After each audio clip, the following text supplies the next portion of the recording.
আসসালামু আলাইকুম আমার প্রিয় বন্ধুরা। আজকে রান্না করব চিংড়ি মাছ, ভৈরব নদীর চিংড়ি মাছ, সিম, আলু, টমেটো দিয়ে অসাধারণ একটা রেসিপি। তো সাথে থাকেন, ভিডিওটা দেখবেন।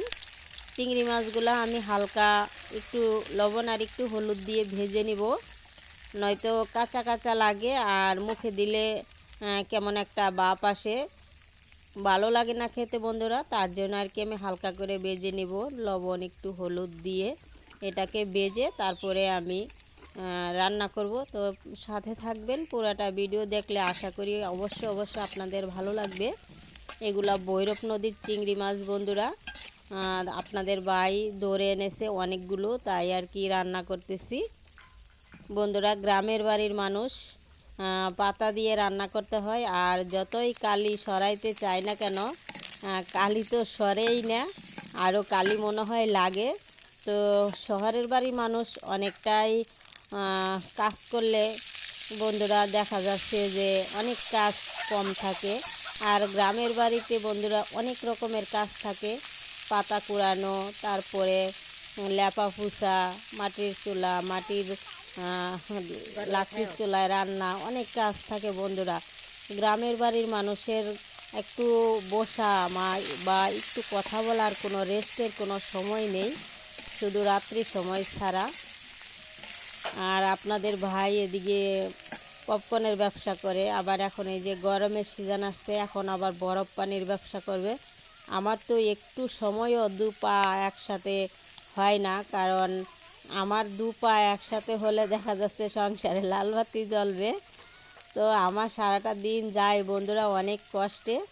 তো আমি একটু সময়ও পাই না যে আমি একটু কমেন্টের উত্তর দিব বা কিছু।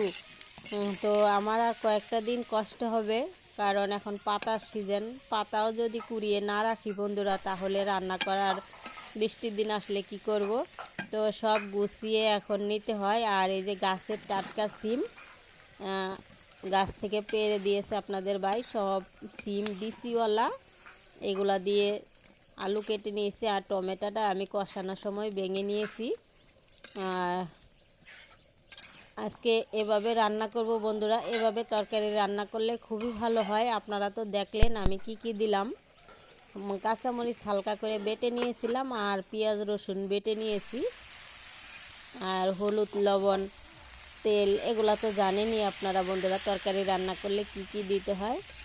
আর বন্ধুরা কি বলবো, কিছু বলার নাই, যে কালি আমি যত ভয় পাই ততই দেখা যাচ্ছে আমার কালি ধরে বেশি, কারণ এত পরিমাণের কালি হয় রান্না করতে আসলে বন্ধুরা। আমার তো মনে না থাকলেও কাপড় চোপড় আবার অন্যরকম হয়ে যায়, সিল মারা হয়ে যায় যে আমি রান্না করেছি বন্ধুরা।